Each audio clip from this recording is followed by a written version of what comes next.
especially when it comes to Black conservatives and the Republican Party? Well, this Everett Ellison has answered his questions in his new book, 25 Lies, Exposing Democrats' Most Dangerous, Seductive, Damnable, Destructive Lies, and How to Refute Them. And he joins us and afterwards. Welcome. Thank you for having me, Armstrong. Glad to be here. What do you say to everyday, particularly Black Americans who may be skeptical about you and your book and just the explosive cover? I give them my backstory. I was born on a cotton plantation in Haywood County, Tennessee. My father was a sharecropper, plowing a mule, picking cotton. And he aspired. He bought us our plantation of Haywood County, Tennessee through the insurance industry. And he was so thankful that God had given us a middle-class life that we started a gospel singing group called the Ellison family. We went around the whole South singing gospel music all around the South. This is how I got such an intimate knowledge of the Black church. After that, I went to college, University of Memphis. And after that, I started working in a prison in South Carolina. 5 years, I worked at Kirkland Correctional Institution. And I saw the belly of the beast, and I saw evil. I understood it. I was supposed to supervise 127 hardcore felons every day. They were houseless. And I was there most of the time by myself. So in order to survive, I had to understand when somebody wanted to kill me, somebody wanted to beat me up, somebody was lying to me. I had to understand evil, and I saw it in there. But I saw a lot of young Black men go, that was during the 90s, during the Clinton crime bill, Clinton-Biden crime bill, and I started asking the Black intelligentsia, man, why these young Black men get locked up like this? You know, they started out with 3 prisons in 1990. They had 40 by the end of the decade. Well, they told me it was a bunch of rich white Republicans just hated Black people. So I left my post, started working in the ghettos, and I found out something pretty interesting. I saw no rich white Republicans down there in the ghettos. You can see a leprechaun before you saw one. Guess what I saw? A bunch of Black Democrats. And the 3 entities that I saw making money off the chaos were most Black preachers, most Black politicians, most Black civic organizers. I call them the Iron Triangle.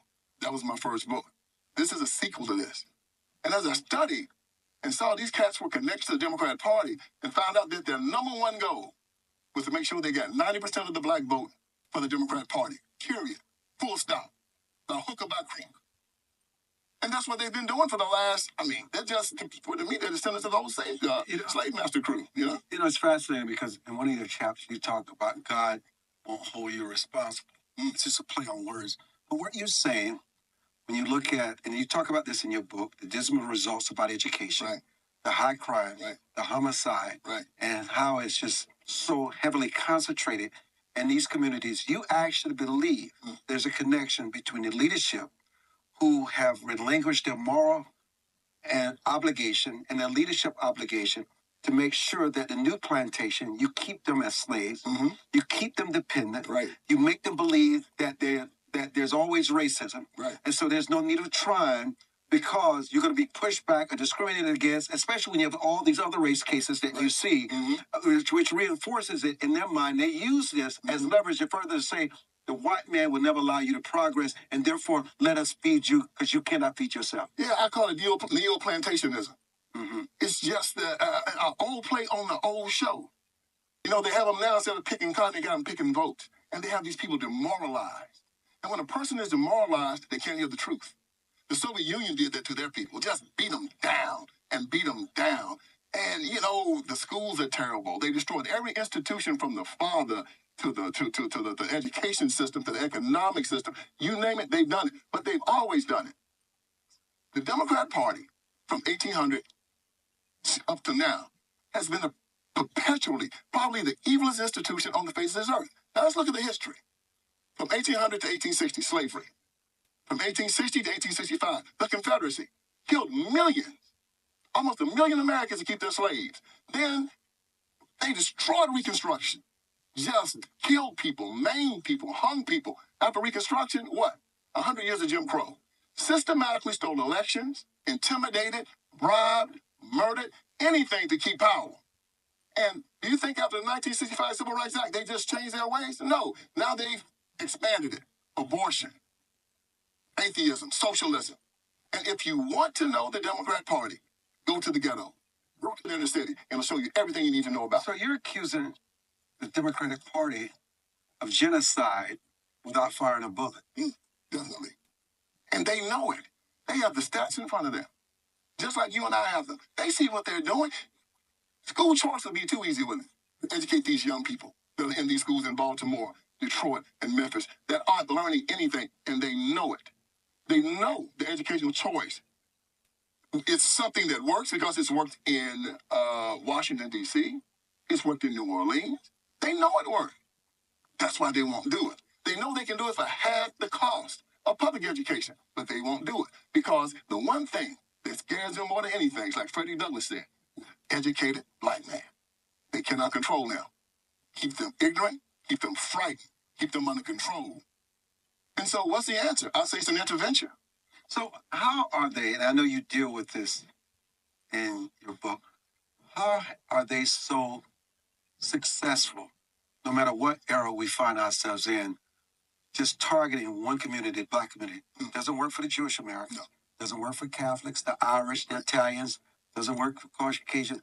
Why does it work so well with the overall, in your opinion, in reading your book, the black community? We've been a science experiment to them for 200 years. Their whole concept of being was to keep us under control. And they learned how to do it through demoralization. Beat them down. And so Stockholm Syndrome sets in. It's not a condemnation, it's an explanation. Patty Hearst got Stockholm Syndrome when she was kidnapped and beat down. She started helping the people that kidnap or rob banks. So you start identifying with your oppressor. And even during the Civil War, when the northern armies came down here to free the slaves, 95% of them were still on the plantation. They didn't leave to go after the South. Matter of fact, Abraham Lincoln had to issue the Emancipation Proclamation because the slaves were helping the South win the Civil War. Were digging the trenches and put up the ramparts for them. And even when they did the census in 1990, they found that 90% of black people still live down south. Didn't leave. There's a fascinating point that our guest, a correlation that he makes in his book, is when you have the potential to remove God, to remove faith, remove being accountable and responsible to a higher authority. The reason why you stress the atheism and the lack of morality in your book is because you make it clear that blacks were once a very moral, striving community. Yeah. They were a blessed community. Yeah.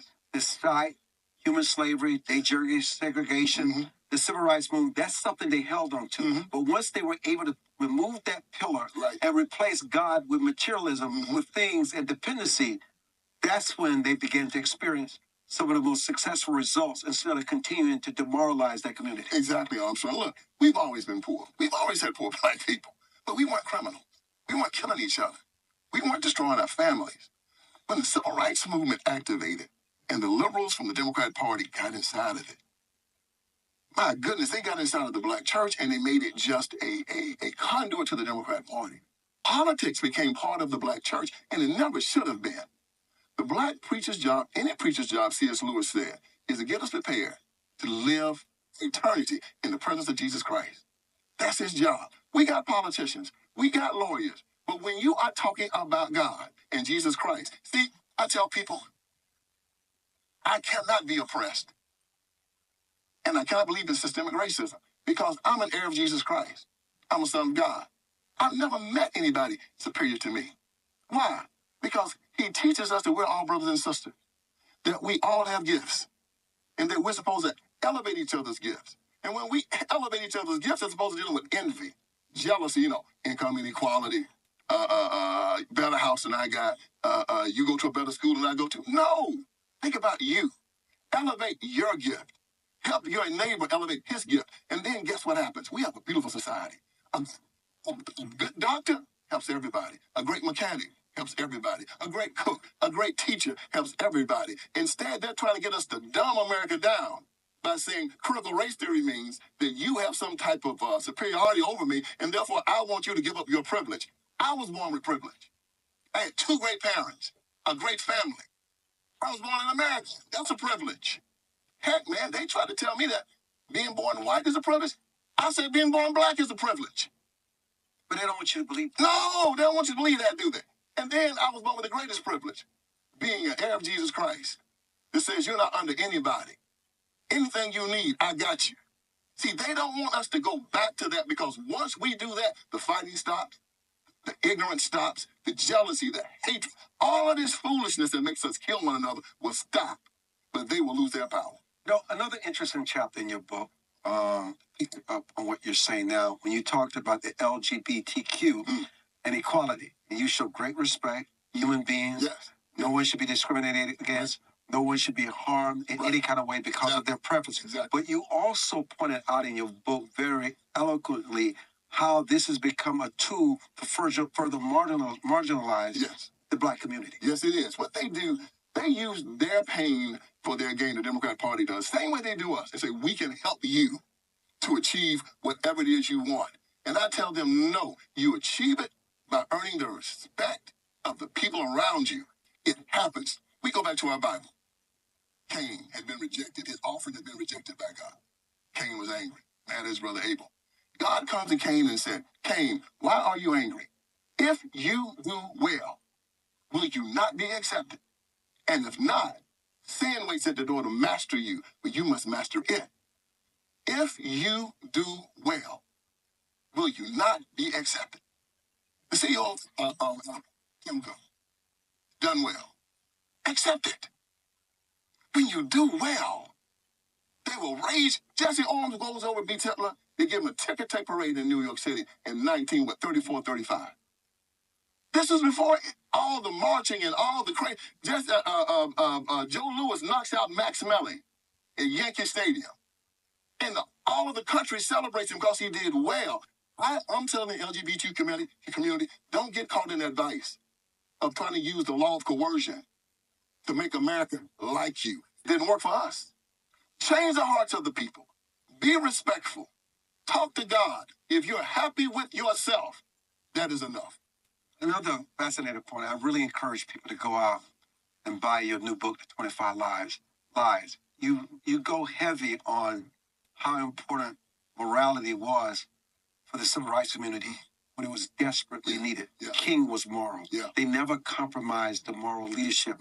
Where is that moral leadership today? And our elected officials in the pulpit? Wow. Armstrong, it's amazingly sad. I look at it, and it's hurtful because we have to have examples of how best to live. And our children aren't getting it. Matter of fact, some of the worst behavior in the world has been held up as property. And I'm looking at this, and it worries me so. I have to stay in constant communication with my daughter and with my children. And I'm explaining to them, this is not proper. This is not right. Our ministers should do a better job of connecting our children up with God. What? Put him first, and all things then will come after. Jesus said, if I be lifted up, I'll draw all men unto me. Lift him up. And no matter where you are in life, when you're starting out, if you got a job working at Walmart, making $20,000 a year, you'll be happy and you'll move up further because you're honest, you're good, you're clean, you're kind. Those are the intangibles that'll move you up. And then as you move up at Walmart, if you want to go somewhere else, people say he's a good man, she's a good woman. Yes, they're good at what they do. If you do well, you'll be accepted. And the next thing you know, you'll be like my mother, my father, who came out of poverty because they were good people. They were honest people. They worked hard. People had a good word to say about them. See, it's not waking up one morning and you're rich. You know it's a grind, isn't it? It's a grind. And we have to teach them about the grind. And the climb is the thing that makes it so beautiful. Start out, honey. Work hard. Be honest. And our ministers have to get back to teaching our children that part of the thing that they need to teach them because they're not good at the other. I mean, one minister telling me, you just want black people to get their gold in heaven. I said, bro, you making them broke on earth and you sending them to hell at the same time. You're screwing up on both ends. At least do the one part right. Teach them how to have the peace of God here on earth. Teach them to love one another. And teach them to love themselves. Because once you love yourself, it doesn't matter how the white man feels about you or how these other people. That's why I told the LGBTQ community, love yourself. Ain't that the greatest love of all? So, in your book, you really chart out with facts how the big switch started in 1960. Yeah. People believe that the big switch started in 1960. I take them all the way back to the election of 1876, when the whole southern part of the United States of America went blue. It went Democrat. Now understand, this is only about 10 years after Lincoln was assassinated.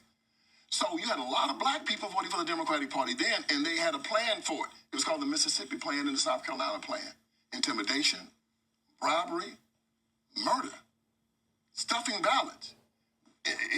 Look it up, get the book, but the Mississippi South Carolina Plan was part out of the Democratic Party, stole elections for 100 years down south, and they're still doing the Mississippi South Carolina Plan even today. Now, so people say, well, they started voting for the Democrat Party in 1960. I say, no. Let's look at something here because of civil rights, right? They started voting for the Democrat Party. I said, no. In 1957, Eisenhower and Nixon, two Republicans, passed the 1957 Civil Rights Act. In 1960, they passed the 1960 Civil Rights Act, basically designed so black people down south could vote. Eisenhower also sent the 101st Airborne down to make sure that the Little Rock Nine got into Central High School in Little Rock, Arkansas. He also did the first Oval Office address on civil rights in the history of this nation. So if people want to start talking about civil rights and black people paying attention to civil rights, they wouldn't have voted for Kennedy Johnson. They would have voted for Eisenhower and Nixon. Nixon was running for president. Eisenhower was stepping back. So what happens? Eisenhower and Nixon do all this good civil rights stuff. About 4 or 5 million black people are registered to vote down south and protected. I tell this story. My grandfather registered to vote in 1960. They kicked him off the cotton plantation where he was in Haywood County, Tennessee.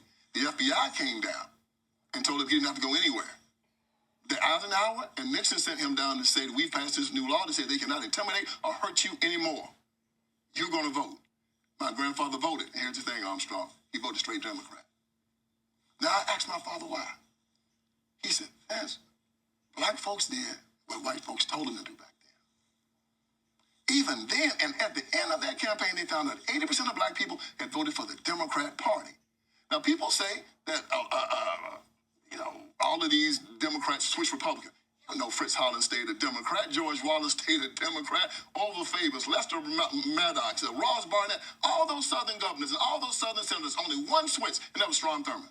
Only one. The rest of them stayed Democrats forever, and black people voted for them. So when I started asking the question, why did this happen? It goes back to Stockholm Syndrome.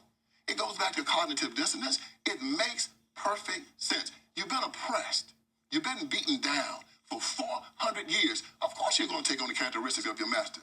Plus, if they had just been paying attention to the civil rights movement, we were fighting, bleeding, dying, getting shot by water hoses and bitten by dogs, to eat a hamburger beside them, to go to the bathroom beside them, to drink from a water fountain beside them, to go to school beside them. Of course, when it came to vote, we were going to vote with them. Makes perfect sense. Why are blacks so skeptical about the Republican Party? Armstrong, back in 1992, good friend of yours, Lee Atwater, was over the RNC. George Bush had just become president. He's looking at the map. And the Republican Party hadn't had power in the House of Representatives in 40 years. And Lee said, we got to start working with redistricting. And he said, we ain't got the numbers to change because the State House votes on that. Lee said, let's see if we can get the Black Caucus to vote on our redistricting plan, and we'll make a deal with them. If they vote on our plan, we'll give them these majority black districts, and we won't run anybody in these districts. We won't help anybody run against them in perpetuity. They brought that to the Black Caucus and said, we're going to double your number in your state houses. We're going to give you majority black congressional districts that will double your number in the Congress. What do you say? They said you got a deal. So the Republican Party pulled out the black community. The black Democrats came in. And for 30 years, they've heard nothing but lies. Because we don't fund the candidates that run down there. Whether they be black, white is irrelevant. If you go down in South Carolina and run in Jim Clyburn's district, you will not get any funding from the RNC, no matter how good you are. They dry up the funding, and so now for 30-something years, you've had the people down there that have heard nothing but lies. It's like Lincoln said in his Cooper Union address. He said that your slaves would barely know that a Republican Party existed except for the lies that you tell about us in their presence. But it's vice versa. It's what both parties, it's what they do. Both of them do. Yeah, Both what of they them do. You know, I want to come back because I think your voice is so important. That's why I'm honored to be a part of this interview on Afterwards. You know, race, you can find racism in everything in America today. What do you say when you look at Trayvon Martin, you look at George Floyd, Breonna Taylor? You know, everything is about race for the mainstream media when it involves a white officer and someone who's black. And it really doesn't tell the whole story. How do you get black Americans and whites to another extent to see that it's not always about race? And what is the media's media? And you talk about this in your book, obsession. Is it that it sells? Is it that they're part of the divide? What is it? Or is it they've been controlled by some larger interest that we're unaware of? You know, they have an agenda, and they know that in order to keep their power, we have to vote. Black people have to vote 90% Democrat Party. They know it. They know they cannot lose the black vote. They will burn this country down before they do it. You and I know the truth about Trayvon Martin, about George Floyd. They tried to put hate crimes on Derek Chauvin. He's supposed to be in jail for the rest of his life for what he did. It was wrong, but they couldn't prove it was racial. But it didn't matter. They set this country on fire. But whether it was racial or not, it was irrelevant. It was irrelevant. It was his behavior. I agree. It was immoral. It was wrong. It was un-American. You're exactly right. And that's how I saw it. And they made it racial and told black people, this is America. Da-da-da-da-da. And I'm saying, Lord have mercy, they're going to turn us back. They're going to turn us back. And they did. And there are young black people out there. You talk to a young black person, 23, 24, 25 years old. They think that we're the same country we were back in the 1950s. The Democrats can never make us believe that we are in a post-racial America where merit can move you to the top. See, you're proof of that. Merit, hard work, grinding. When Joe Biden comes out and he says, I got this new Supreme Court justice that I need to nominate, he could have said easily, I'm going to find the best justice in America. And he could have walked out with Miss Ketanji Brown Jackson and said, this is the best jurist I could find in America. And we'd all applaud it. Yeah, that's beautiful. A black woman is trying to transcend it. He couldn't do that. I'm going to give this to a black woman. This is old slave master talk. To let the field Negroes understand you can't earn it. Everything you get comes from me. Their affirmative action program is so silly because they're allowing the very people that they say are racist, they are allowing them to determine what black people are elevated. But yet Judge Jackson's credentials are just as stellar as Beautiful. anyone else been nominated to the court. And he wanted people to believe But why would he the gave this to Democrat Party marginalize her? Simply because she's black? because they want to make black people understand you cannot earn it. Wow. Everything you get comes from me. You know, black people can work in the cotton field and in the fields for a whole season. At the end, the master is going to give them what he wants them to have. But how is the Republican Party any better? The only thing that makes the Republican Party any better is the fact that they do not have in their platform the murder of children, the destruction of the family, the fact that they are against religious liberties. You know, we got to understand something, that there is a divide and it's fighting now in America about LGBTQ and the church and the state and all this kind of stuff. And you have people like you and I believe in religious liberty. You don't have to agree with me. But why can't the Republican Party, with all these 25 lies that you discuss so well researched in your book, why don't they capitalize on it? You would think what it once were, where the blacks were a huge part of the Republican Party, almost 80 to 90%. Why is there no opportunity or no gain for the GOP? Same reason. That gerrymandering thing I just told you about. They have made the deal to stay out, and they keep their word. They stay. Right now, they're drawing these districts again, as you know. They've drawn some, and right now they're saying that the GOP is going to take the House again. And as long as they keep that deal, as long as the black caucuses keep their part of the deal, the GOP is going to keep their part of the deal. But doesn't all this transcend politics? It Is it does for to the me. good of the country? Is it for the good of the healing of a nation? No, it's not. Politics won't fix this. This is something that's going to have to come out of the breast of the Christian community, the Muslim community, the Jewish community, and also the American spirit. There's time for an intervention. The same way we are all upset now because Russia's invading the country of Ukraine. Why? Because it is immoral. It is wrong. They're killing killing innocent people. So we said, we're not going to buy, we're going to put sanctions on them, The same thing needs to happen here. We should not support any politician that is going down to those ghettos and saying, we won't support school choice, or that we'll just arm people in a war zone, or they'll restrict your religious liberties, or that we'll allow people to come over the border and bring fentanyl and sex trafficking into those areas. We're not going to allow this anymore. We as Americans and Christians can say, I'm not going to allow you to hurt my brother or my sister any longer. I'm doing fine, but I'm not going to allow you to hurt my fellow Americans any longer. So we need to let people understand, like I said in the first chapter, you will be held accountable. If you know that you're electing politicians that are killing people, that are killing children, that are trapping children in failing schools, that are restricting religious liberties, that are allowing sex trafficking and drug trafficking to come over that border, that are actually harming individuals on purpose, you will be held accountable. So I'm saying to America, it's time for an intervention. This book is saying the politicians are going to change it. We can't be like liberals expecting politics to change our situation. We go back to our Bibles and we go back to our personalities. You mentioned Ukraine, and I found it fascinating when Zelensky asked people from around the world to come, and he would arm them. You talk about the Second Amendment. Yes. Why?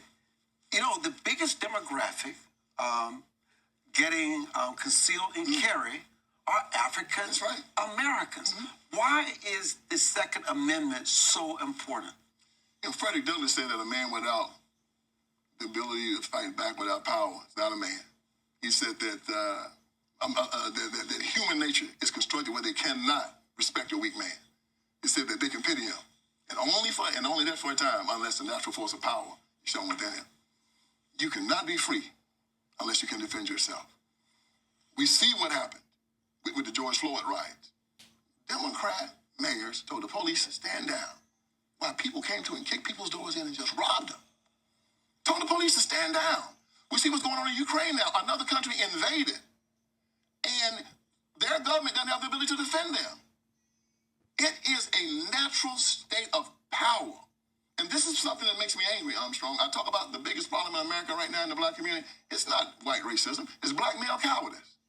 It's us, black men, not defending our families, not defending our neighborhoods. Matter of fact, not just not defending, we're the provocateurs of violence. Shooting, killing, carjacking, smashing grabs, selling dope, won't work, won't take care of our children, just acting a fool. It takes bravery and strength for a man to get up and go to work every day, bring his money home, take care of his wife, take care of his children, take him to church on the weekend, take care of his family. That's bravery. See, and what we have now is a bunch of cowardice going on that is actually being, people are explaining it away. Yeah, racism, this, that, and the other. But you also talk about feminizing men. Yes. Emasculation of men. Yes. Making men forget about what their roles are. Exactly. And that is important. It is. Look, like you, I grew up in the South. Strong father. My dad had a gun on the seat of his car and setting up in the corner. I had a shotgun set up in the corner of the bedroom. Yes, sir. It's true. Nobody bothered me when I was growing up. True. Nobody. My dad was strong. And had a gun in his glove compartment. Just in case, right? Just in case. Yes. These were men that understood. And nobody bothered them because they understood they were just men like that. See, now they want to feminize men and make them believe that being a man is something that, anything you want to call it, there's no definition to it anymore.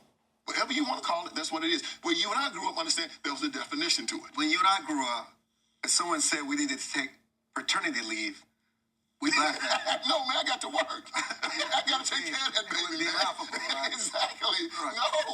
No, it was a thing that we grew up with. You had to fight in the neighborhood. Your daddy tell you to come in and not go. With guns, not with guns. You go out there, you have to learn how to do it. Yeah. Yes. And then the guy you fought with usually became your best friend afterward, right? Yeah. We grew up during a time where you had to be tested.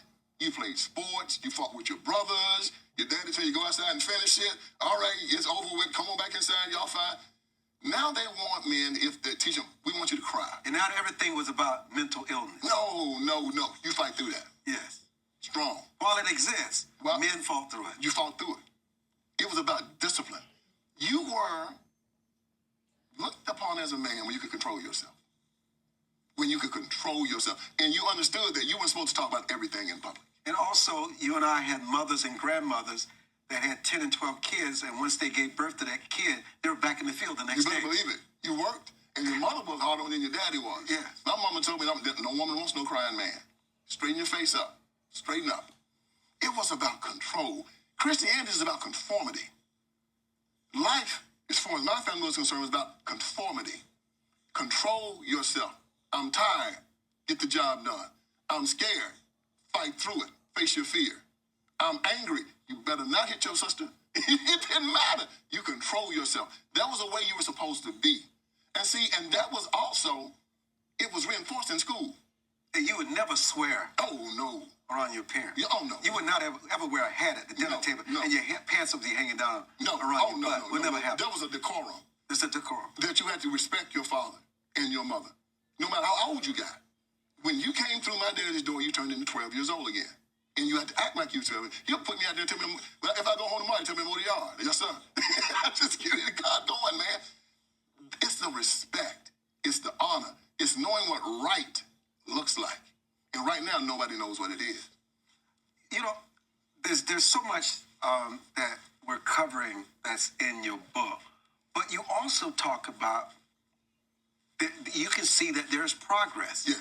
Because I don't know if people get that. I really want to get this across in his new book, 25 Lives.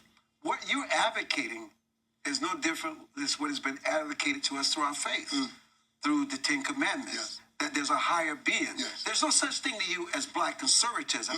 There's a certain thing to you as a right way to live and a wrong way to live. Right. And if you live this way, if you have these certain virtues and values and ethics, Yes.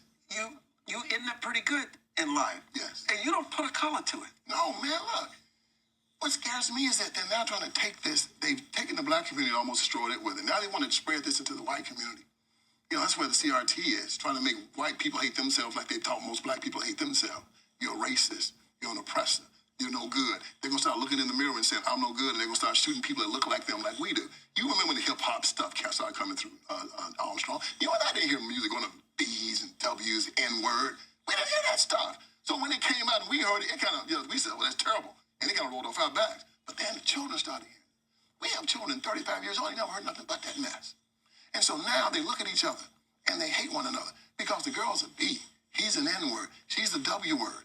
And you're like, okay, why are these children so hateful? Why are they so full of anger? And everything's about sex. Yeah, everything. Sex, envy, murder. Materialism. Materialism, all of it. That's them. That's the party. If you don't have what you're supposed to have, it's because somebody victimized you, and you have a right to go take it from them. You know? Our 10 Commandments is a beautiful document. Thou shalt not steal, thou shalt not kill. All your mother and your father. Because if your father saw you looting Louis Vuitton, oh my God, or some other store, it wouldn't be no. I mean, he'd be so embarrassed. Wouldn't need law enforcement. Lord, he'd be so hurt. Jesus, Lord, have mercy. He'd be. You know, when I heard that Joe Biden, his son Bo's wife, and his son Hunter, they got together. He said he was glad they found each other. I got 4 brothers. So man, my daddy would have caught a ride to my house. No father would have said that. I'm saying, what the heck was this? That was political. But something you talked about in your book, because I want to take full advantage of this hour we have with you. There's something you talked about CRT making white people feel guilty and questioning themselves. And you talk about Black Lives Matter. They didn't necessarily give the money because they believed in the cause. Right. It was guilt. Right. And they didn't care how they spent the money. Oh, no. They just wanted to feel good about themselves. Yeah, man, that's all it is. It's virtue signaling, you know? George Floyd, what happened, everybody's feeling bad about it. And somewhere in this white liberal mind, they really think that they're responsible for me and you, Armstrong. Like with their children. You know, like you have a very rich parent that kind of grew up and the child ended up bad. And they're saying, oh, it's our fault, we didn't raise them right. And a lot of these rich liberals have such a messiah complex that they actually believe that they have control over our lives, and because we didn't turn out well, they can change it. I had this white liberal tell me, yeah, you know, the black man would do well if the white man would just get his foot off his neck. And I looked at him and said, look at me and you think you can hold me down? And his face just turned ashen white. He never heard a black man tell him that today. So you don't have the But you didn't tell him this as a black man. You told him this as a human being. As a human being. Who's earned your way. Do you think that you can hold me down? Yeah. You have the arrogance, and you have a lot of these liberals actually say that. that we have to do more to help. We have to do more. Everything is a government program to help. They say, will you please stop helping me? You know, the cool hand Luke, will you please stop helping me, boss? But also there are a lot of them that understand that what they're doing is control. It's absolute control. It's like slave. You don't think they mean well, but it's just misguided? Oh, I think there's some that do. I think that some are really just that misguided, and I think that some are just evil. You know, in your book, you talk about abortion and choice and how the disproportionate number of young black women abort their kids, and yet the regret, the depression, sometimes the suicide that follows. Yeah. It's a shame because what they've done, you know, my wife's an attorney, and when I thought about this, I talked about the concept of cause, the whole legal concept of cause. Jesus said, if anyone that causes one of these young ones to sin, it's better than a millstone be tied around their neck and be thrown into the sea. So how did my great-grandmother have 16 children? My 14 children. My grandmother had 16 children. My mother had 7. And now this generation started to abort. It was Justice Brandeis that said, for good or for ill, people follow the example of government. So Roe v. Wade comes through and says it's okay. People say, oh, it's okay. Now what happens? We're supposed to close that gap with the church, with the civic organizers, and with the politicians, say, no, it's not okay. But instead we didn't. Instead, the black churches started saying, it's okay. Then the black politicians started saying, it's okay. And then the black civic organizers started saying, it's okay. And then they go to school and talk to the school teachers. They say, it's okay. And these young ladies started getting the okay from people in society that were supposed to tell them the truth. He who causes. And they were causing these young people to sin. They were, you and I are old enough to remember when they started putting the condoms and the birth control in school. And we were telling them, no, we think this is going to cause children to have more sex. Oh, no, you guys are so funny-dutch. We've seen what's happening behind it, right? They knew what would happen. They knew. That was their goal. Yeah, that was their goal. Yeah. So now what do? They put these abortion factories in the black community and they sell the body parts. They make money from it. It's not the $500 they get per abortion. It's not the $500 million they get from Planned Parenthood. It's the $60,000 they get per body part. And they are using us again to make money. The black community to these people is just a money laundering project. Public education doesn't work. They just send as much money as you can so we can pay the teachers and the teachers' unions, and then the money goes back to the Democrats. Continuing Margaret Sanger's legacy. Yeah, it is. You know, you talk in your book, and I know you touched on school choice. For young people listening, watching our conversation today, and learning about your book, 25 Lies, why is education the foundation of it all? Wow, Armstrong, could you imagine going through this world not knowing how to read? Good God Almighty, wouldn't that just be tragic? Wasted talent is the most terrible thing that could ever happen in this world. The child that could probably cure cancer or make a beautiful symphony or be a great mechanic, they are not teaching these children to read. And when you can't teach a child to read, when you don't teach them to read or have moral instruction, you destroy their lives. And in the ghetto, there's just so much wasted potential. And it's wasted because it doesn't have to be that way. It doesn't have to be that way. All they have to do is go tell a mother that has 2 or 3 sons. There's a school down the street here in Baltimore that will educate your children. They will make men of them. These men, black men, white men, Asian men, will teach your son how to stand up straight. They'll teach him how to treat his mother with respect. You teach him about his God. You'll teach him reading, writing, arithmetic, his history. When he grows up, he'll start taking care of you. He won't be a ward of the state. He won't go to jail. We will guarantee it. It's just that easy.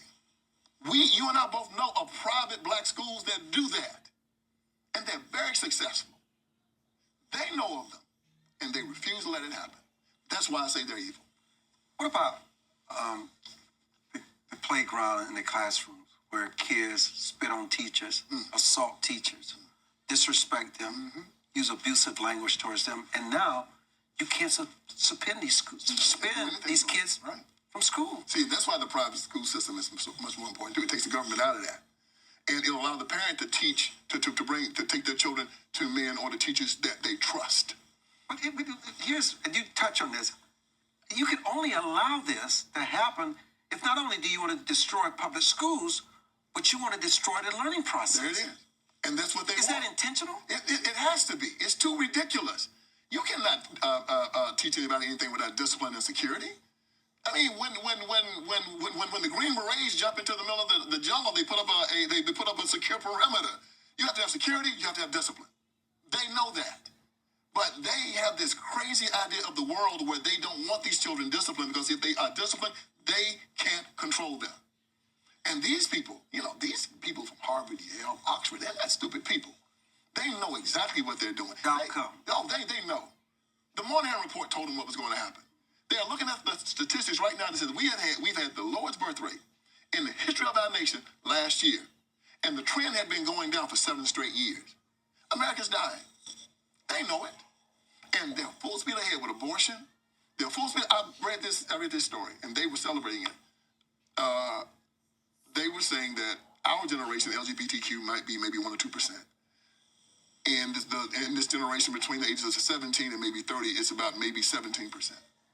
And they're celebrating it, and I'm saying, now this is why we're dying, because you've taken 17% of the population, and you've taken it out of child rearing. How do you take 17% of your population out of birthing children and think you're going to survive as a nation? And then you are teaching children at an early age, not people that are legitimately LGBTQ. You're teaching them to get involved in a lifestyle that might not be conducive to them. And not who they are. People explore, experiment. That's exactly. Doesn't mean that's what the final outcome will be. And now they're encourage it. And they're encouraging it. Yes. They're trying to get little children to have sex change operations before they're 18, 19 years old. This is insanity. Bathrooms. Grown men going into public bathrooms with little girls. So now when I go out with my daughter, I got to stand outside the bathroom door to make sure no man goes in with her. Because if so, I'm going to break the law. It's important with the time we have left now. What you're talking about now transcends blackness and everything else. Because your book is not saying, and people need to understand this, that many blacks in this country symbolizes what is wrong with America. No, that's not what he's saying. You're talking about behavior. Yes. You're talking about a moral code. Yes. You're talking about what happens when a nation is not educated. Yes. You're talking about what happens when the government stands down and allow crime to be pervasive. Yes. You talk about what happens when the government does not have standards and no responsibility in place. You talk about when the government gets involved in this political correctness, which is detrimental to the fabric and the exponential growth of this country. Yes, and the Democratic Party has made the black community their petri dish for it. They said, we're going to do it down here and see if we can control these people with all of this stuff, and they have. They said, now let's expand it. Let's do it like the Soviet Union did with the Comintern, right? Let's see if we can put it all over the world. And so now they've started to expand this into all of America. And White they will destroy this. White LGBTQ, all of it. Young people, the OPRs, exactly. the fentanyl, legalizing all marijuana. of it. The marijuana, drugs, prostitution, you name it. Everything that's bad, they're trying to legalize here. And we're trying to tell people, stop. Stop. We are all Americans. We are protected. We protect ourselves, number one, but the Constitution is designed to tell us how the law is supposed to help us protect ourselves. We are Americans, LGBTQ, black, white, Asian. There's a way to live. We don't have to all agree, but I have told my children, my wife and I've never seen my children be rude or cruel to anybody. If I saw an LGBTQ person being mistreated by somebody, I'm stepping to their aid. Leave that person alone. You have no right to be mean to that person, be disrespectful to that person. There's no virtue, Armstrong, in us being what they say, Christianity, nonviolence is a Christian virtue. It is not. Non-aggression is a Christian virtue. So what you say is this is what happens when government tries to replace God. Yes.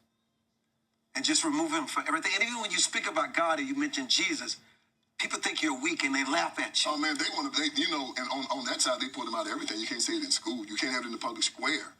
They don't even want the 10 Commandments up anywhere. But they will allow you to put anything else up. No prayer in schools? Oh, no prayer in school. But they'll bring in the drag queens and whatnot to read to the children. They'll bring in you can't have the Bible in the library, but they'll bring in all kind of other nasty books for the children to read.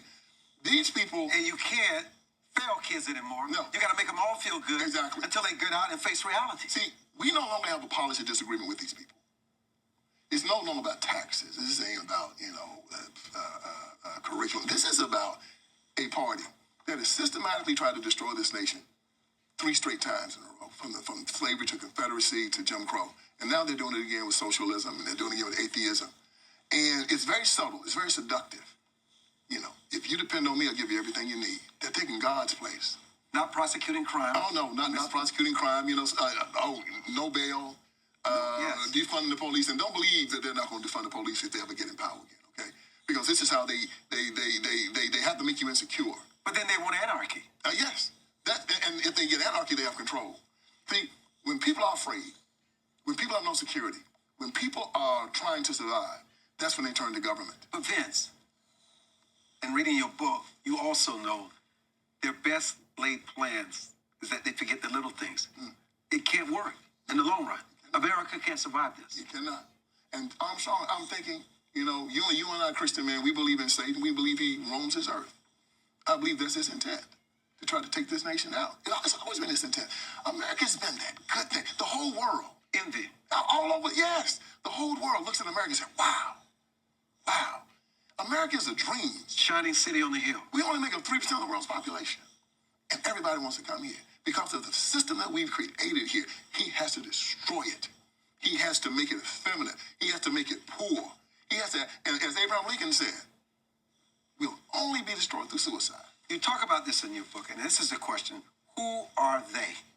I put it right down to the Democrat Party, the upper echelon of the Democratic Party. Not the rank and file people that vote for the Democrat. Not a whole lot of the people that are elected by the Democratic Party. Because you know why? A lot of these people are in districts where the Democratic Party has so much control that in order for them to win, they have to run as a Democrat so before they can do some good. And they have told me and they told you, man, I support a lot of what you're talking about, but I can't run as Republican or conservative in my district. Help me change it. I've had so many of them say, Vince, help me change. If you can get my people to support school choice, I'll vote for it. But right now, half my money comes from the teachers' unions. If I go out for school choice, I'm done. They're just going to bring somebody else in. At least I'm doing a little bit of good right now. So, who controls the Democratic Party? Planned Parenthood. The atheists from George Soros on down. The people that want the open borders. The people that love the drug trade. The people that love the sex trafficking. The porno people in Hollywood. They send all of that money down to the Democratic Party and say, get power, use the law to keep these people under control so they'll vote for you and give us what we want. And they fund the politicians they want in office to carry out their agenda. Exactly.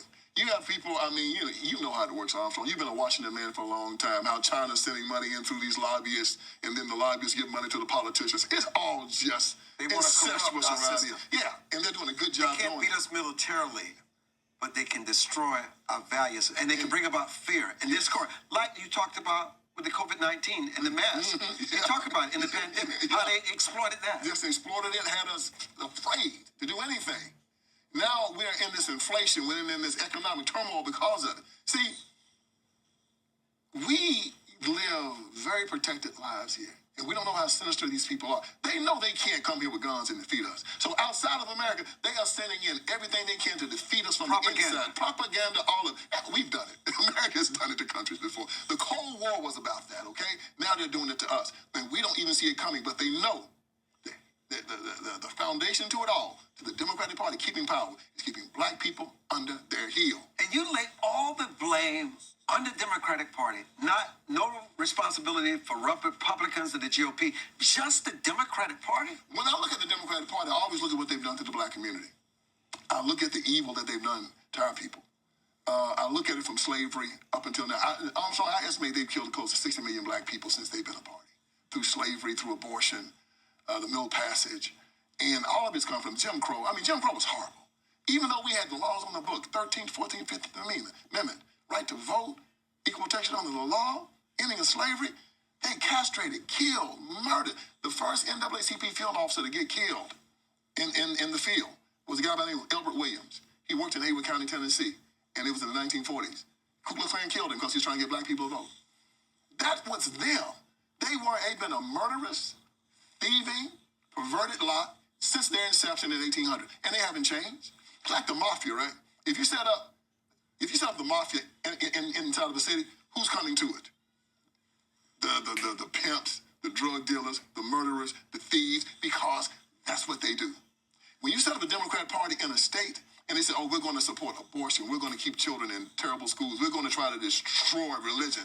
Who comes to it? Not the very good people. Do you think this is why the media demonizes black conservatism, demonizes conservatism? Do you think they are the enabler and protect them so they can continue their bidding on the further destruction of and the erosion of American values? Oh, yeah, man. The media, you've seen Hollywood. I don't have to tell you about it. You also know from history that the Soviet Union and its minions the communists have always been here in America trying to break America down.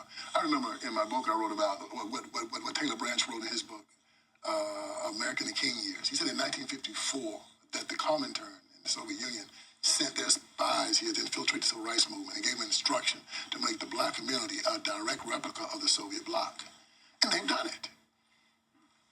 One-party rule, dictator worship, apostate religion, broken family, poverty, drug abuse, alcoholism, you name it. And it's working. And people try to say, well, capitalism has destroyed the black community. Like capitalism has. Socialism has. There you go. See, you get it. Socialism has destroyed it. It's not capitalism.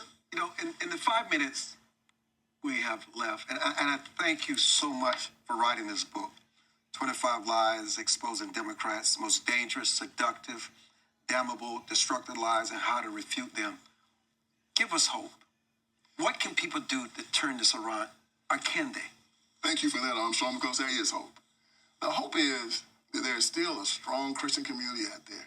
It's the thing that's upheld this country ever since its beginning. The abolitionist movement, it's a Christian movement. And we've always had this fight in this country between real Christianity and fake Christianity. Down south, we had kind of an apostate Christianity that supported slavery, racism, hatred.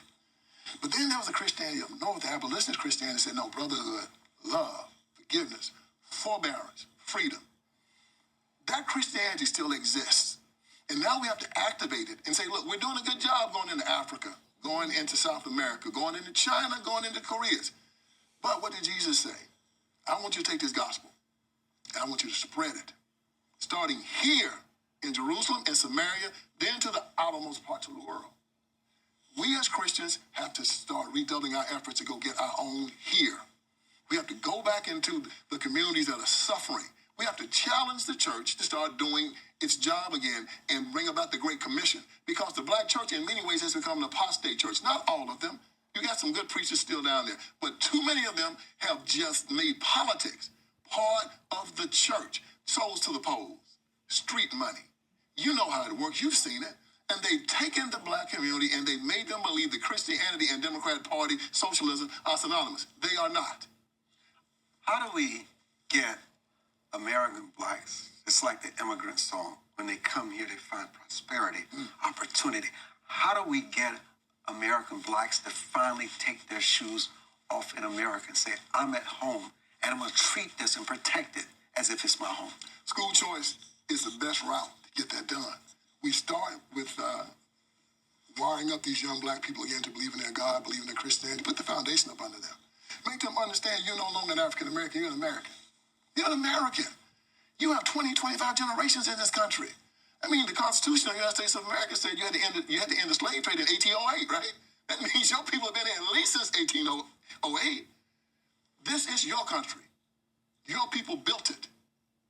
You don't ask permission in your own house. You know your way around. Protect yourself. That's part of being an American, a free man. You have to walk and exercise your freedom. Your freedom is an unalienable right given to you by God, not government. It is irrevocable, non-transferable, unsellable according to John Locke. Exercise your freedom.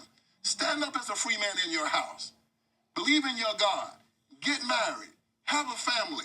Work hard. You've seen that study from Pew that says if you do these three things, you'll never be poor in America.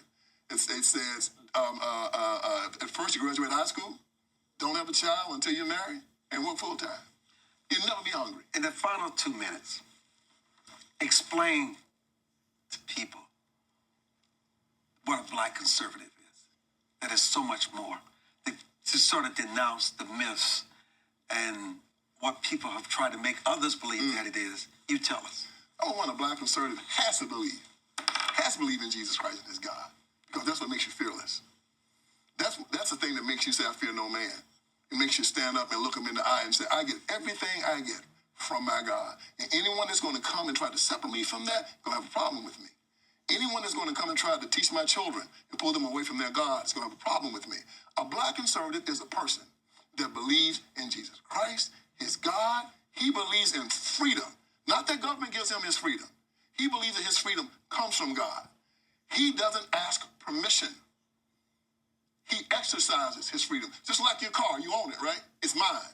I'm not going to ask permission. And then he's this guy that arms himself with knowledge for the wise man and a gun for the fool and walks this earth as God gives him purpose to walk. My brother, and I say as my brother in Christ. There you go. I don't see color. There you go. I see behavior. No. 25 lies. There you go. Exposing Democrats' most dangerous, seductive, damnable, destructive lies and how to refute them. Vince Everett Ellison.